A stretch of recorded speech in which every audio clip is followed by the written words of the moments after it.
Namaste deyib videoya başlayaq əzizlərim.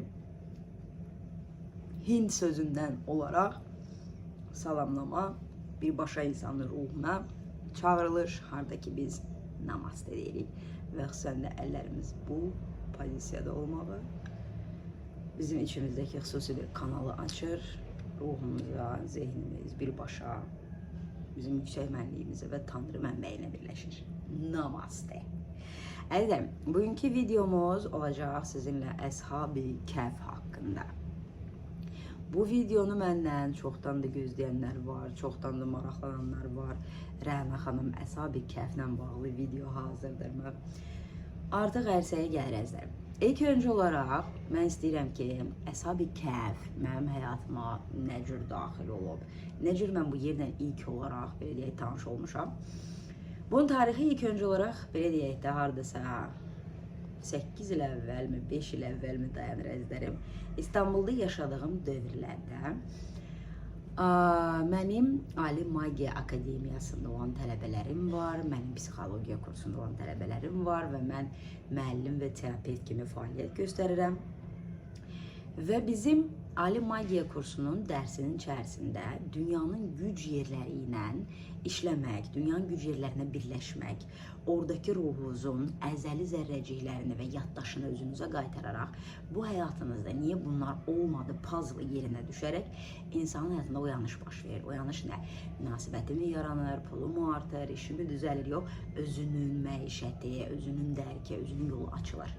Və bu cür, belə deyək də, praktika var dərsin içərisindəki, harada ki biz həmin güc yerləri ilə energetik və astralda birləşirik və oradan məlumat alırıq və oradan şəfa alırıq əzizlərim. Çünki həmin güc yerləri çoxlu əsrlər və tarixlərlə insanların, belə deyək, müqəddəslərin ibadətgah yeri olub və orada daima insanlar dua edir və güclü portallar açıblar ki, harada ki biz həmin güc yerlərinə daxil olarkən bizim niyyətlərimiz yerinə yetir.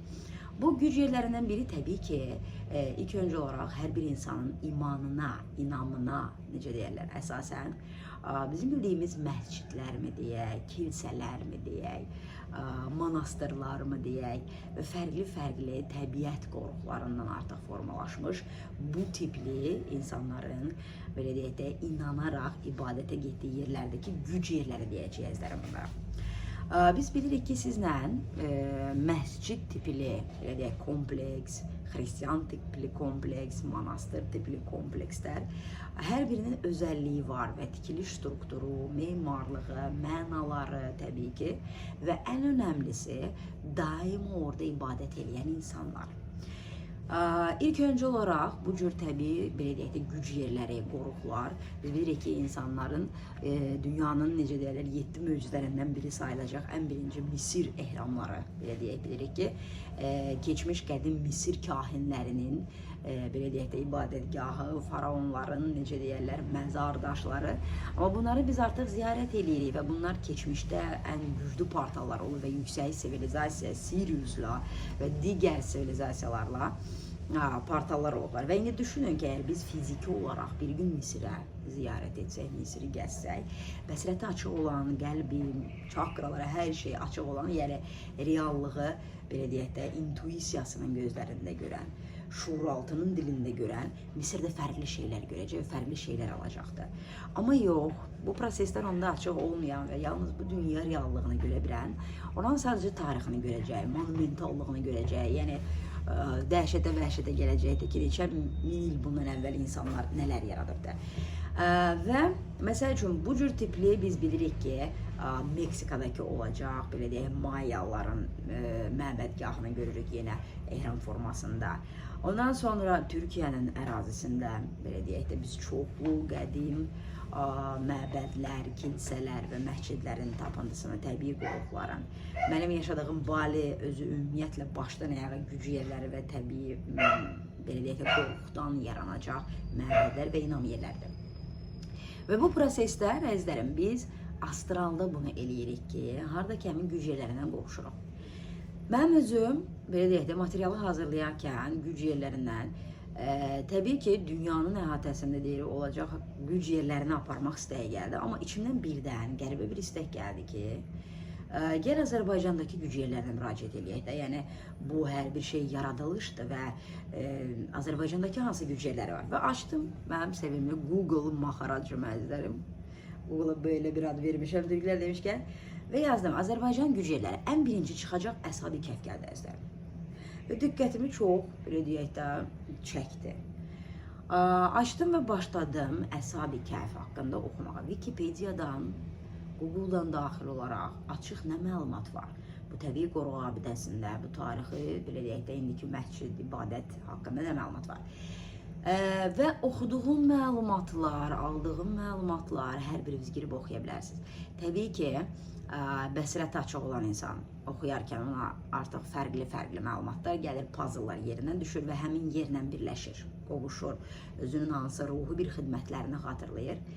Və bu proses nədən ibarətdir? Mən ilk öncə olaraq birinci məni cəlb eləyən məqam oldu ki, Əshab-ı Kəhfin adı Quranda belə keçilibdir. Yəni bütün müsəlman dünyasının müqəddəsi sayılacaq. Deyək, kitablar külliyatı Quranı Əl-Kərim anlayışında həqiqətən Əshab-ı Kəhf və Naxçıvan ərazisindəki olacaq təbii qoruğun adı keçir əzizlərim. Və bu birincisi bizə onu söylüyor ki, bu heç də belə yer deyil. Bu yerin, belə deyək də, xüsusi bir hürməti var bu kitabın içərisində. Demək ki, bu yer insanların həqiqətən şəfasına, həqiqətən cavablandırılmasına və ümumiyyətlə həyatında dönüş yaratmasına xidmət edən yerdir. İkinci məqam, mənim diqqətimi cəlb eləyən onun tarixində baş vermiş situasiyalar idi ki, Əshab-ı Kəhfin ərazisində çoxlu, belə deyək də, döyüş səhnələri, xalqların, belə deyək də, köçümü, döyüşümü, yaşayan ətrafımı, Əshab-ı Kəhfin özünün qoruyucuları və müqəddəsləri seçilmiş ora gələn xidmət, ibadət edən insanları çoxlu bu cür tarixlə rastlaşdım. Və orada belə bir möcüzəvi bir məqam var ki, haradakı insanlar, belə deyək də, digər onlardan güclü olacaq tayfalardan onların üzərinə qoşunla gəlirlər və bunlar qorunmaq istəyirlər. Və onların yanında, belə deyək də, Tanrının bir elçisi, deyəsən, göndəricisi olur və onlara vəhdən gəlir ki, gedin sığının bu qayalıqlara. Və onlar gedirlər həmin qayalığa sığınırlar. Bu qayalıq Əshab-ı Kəhfin yeridir əzizlərim. Və onlara söylənir ki, sığının o qayaların içərisinə biz sizi 300, belə deyək də, il başqa bir zaman atladıb qoruyacağıq sizi. Və həqiqətən bu proses baş verir. Onlar ora sığınarkən 300 il keçir üzərindən və onlar yenə həmin yerdə çıxırlar və qoşunlar orada yoxdur artıq. Və ondan sonra artıq bu yerə yenə böyük bir inam, böyük bir oranın gücünə, çünki təbii qoruq, təbii qayalardan, təbii daşlardan süzüləcək qoruq və Qurani Kərimdə adı gələcək bir Əshab-ı Kəhfin yeri və Naxçıvan ərazisi biz bilirik ki, Nuhun, belə deyək, gəmisinin sığındığı yeri Ararat dağlarının ətrafında. Yəni çox mistik və çox güclü bir yerdə əzizlərim. Ümumiyyətlə, tələbələrimə də hər dəfə söylüyorum, ümumiyyətlə Naxçıvan ərazisi çox güclü şamanistik yerdir və çox güclü şamanlarla doludur əzizlərim. Çünki ilk öncə olaraq özünün tarixi, yəni alt paleolit erasından başlayır. Naxçıvanın ərazisindəki olacaq tapıntılar, Naxçıvanın tarixi, yəni dünyanın bütün tarixinin içərisində alt paleolitə qədər gedəcək ərazidə əzizlərim.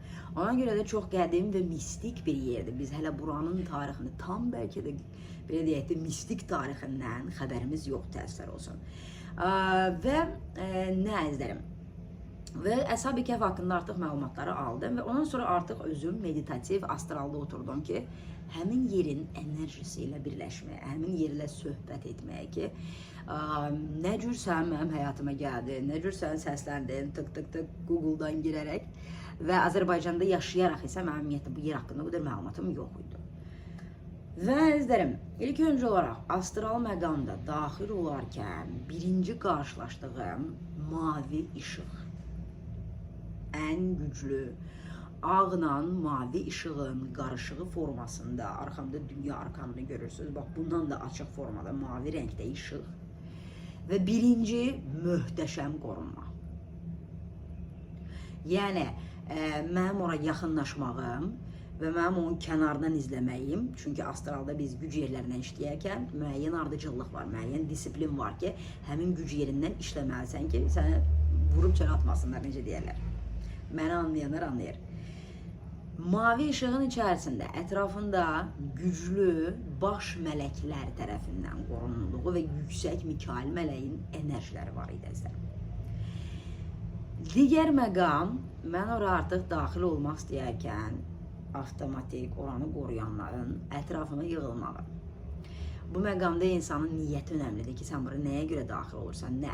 Biz bir yerə daxil olarkən, biz ora təbii ki, bir dəvət mi alırıq, ya istəyimizdən mi gedirik? Və həmin insan, salam, necəsiz, xoş gəlmisiniz, gəlmək olarmı, keçmək olarmı? Bu, ruhlarla bu şəkildə də biz sizinlə söhbət edirik əzizlərim. Və mən içəriyə daxil olduqda nə energetik, artıq belə deyək, fiziki məkanın özünün astral və enerji və ruhani məqamı var artıq, kvantum məqamında.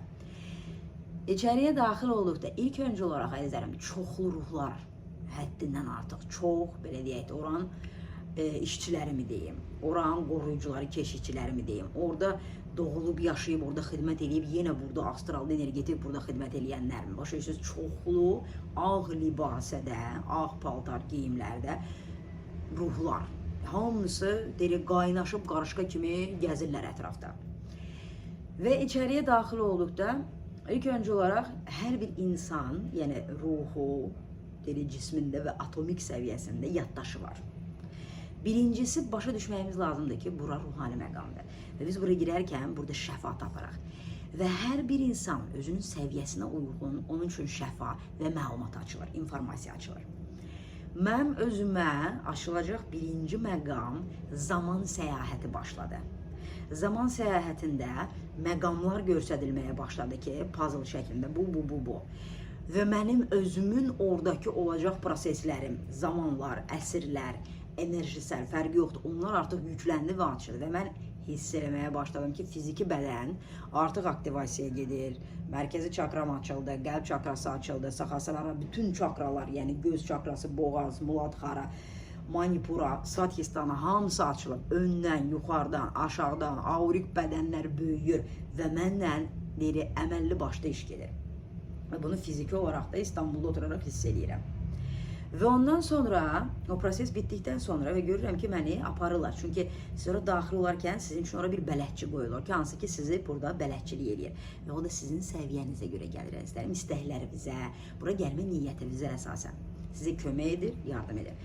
Və mənə artıq aparırlar digər prosesə, qayalığın ta dərinliyinə və dibinə qədər gedirik, yəni tam sirlərinə qədər gedirik. Və həmin prosesdə Əshab-ı Kəhfin içərisindəki sir məqamına çatdıq əzizlərim. Və bu sir məqamının açılması təbii ki, intimdir və güclü qorunma şəklindədir, ona görə onu səsləndirə bilməyəcəm. Amma bilməyiniz lazımdır ki, ilk öncə olaraq Əshab-ı Kəhf çox güclü bir sirlərə sahibdir. Əshab-ı Kəhfə fiziki, astralda və ya ümumiyyətlə ağlınızda əgər güclü orayla əlaqə yaradacaqsınızsa, birliyiniz olacaqsınızsa, yəni o yerin, hətta belə deyək də müəyyən bir qoruyucusu belə seçilirsiniz ki, harada ki artıq orada sizin xidmətləriniz başlayır.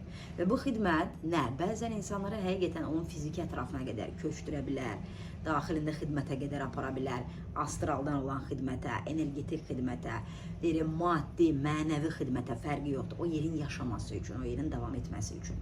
Və bu proseslər insanlarla baş verir. Mən bu, belə deyək, hazırlıqdan sonra tələbələrlə, necə deyirlər, artıq dərsə gəldim. Və mənim üçün artıq bir müəllim olaraq bu yeri deyirək, başa düşən, işləyən, görən, sirlərini, belə deyək də, qəbul edən bir insan kimi artıq tələbələrin bu prosesdə nələr görəcəklər, nələr hiss eləyəcəklər, kimlərin bəsrəti hara qədər görür və nə olacaq. Bunu bir sadəcə bir müəllim, seyirci pozisiyasında oturaraq izləməyə başladım.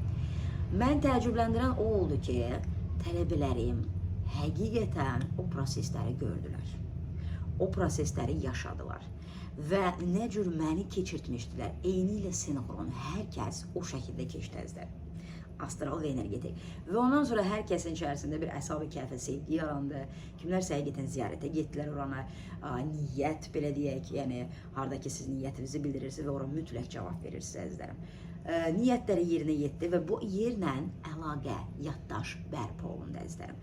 Çünki biz biraz sizinlə müqəddəs yerlərimizi unutmuşuq. əlaqələrimiz kəsilib. Bu mövzuda bir Hindistana getsək görəcəyik ki, milyard, min illərlə bu yer üzü var olandan onların məbədləri var və günü bu günə də ibadətdədirlər. Biz bu mədəniyyəti təəssüflər olsun ki, əzizlərim, biraz yadırğamışıq, biraz unutmuşuq. Hər kəsə təbii ki, aid deyil, amma yəni bugün ən azından Əshab-ı Kəhfə yalnız bir müsəlman müqəddəs məscid yeridir anlayışında deyil. Əshab-ı Kəhfə təbii qoruq, Tanrının yer üzündəki olacaq birbaşa fiziki portalının olduğunu bilməyiniz lazımdır. Bir Qurani Kərimdə bu yerin adı çəkilib əzizlərim. Və Azərbaycanın ümumiyyətlə Əshab-ı Kəhf deyil, Əshab-ı Kəhfə bənzər çoxlu təbii qoruqları, mistik, ruhani, şamanistik qoruqları var ki, hansı ki itirilib. Və gənc nəsil bunları yaşatmır, bunları öyrənmir, bunun tarixdən tarixə ötürmür. Niyə? Şamanizmin təməl bilgiləri də istərim. Harada ki bizim deyirik, Azərbaycanda Seyid vergili nəsilləri işləmişik, İmam Övliya, nə bilim, Peyğəmbər nəsilləri yox. Onların hər birinin özünün bir ocaqları var və insanlar o ocaqlara gələrkən nə? Şəfa tapırlar, cavab tapırlar. Bu cür yerlər çoxdur Azərbaycanda, hansı ki unudulub, hansı ki onları yaşadanlar yoxdur əzizlərim. Və buna biraz maraqsız baxanlar var. Biz o cür tarixə indi gedirik ki sizdən, harada ki telepatiya, yüksək qüvvələrlə söhbət, 3 ay atlas gəlir. Bu adi bir reallıq olacaq. Və yəni düşünün ki, sizin torpaqlarda yatan, onlardan sizə verilən izlər var, qalıqlar var. Hansını gərək siz tanımırsınız, araşdırmırsınız, baxmırsınız, öyrənmirsiniz. Və bu sizdən sorulacaq əzizlərim. İndiki gələcək nəsil, yetişən nəsil, var olan nəsil sizdən sorulacaq. Və mən bunu əmin edirəm ki, sorulacaq. Hazırlaşın. Özünüzü hazır tutun. Öyrənin, bilgilənin, zirehlənin, həyatınızı dəyişin. Biz o dövrə gedirik. Və kim bu enerjiləri saxlaya bilməyəcəksə, təəssüflər olsun, köhnə dünyada da qalacaqlar. Bunu mən demirəm. Bunu yaradılış söyləyib, kitablarda yazıb, müqəddəslərində söyləyib və biz yaşayaraq görürük onu əzizlərim. Ona görə hər birinizi Ali Şamanizm Akademiyama dəvət edirəm. Dekabr ayının 5-i start verir. Əziz baş rahib enerjisində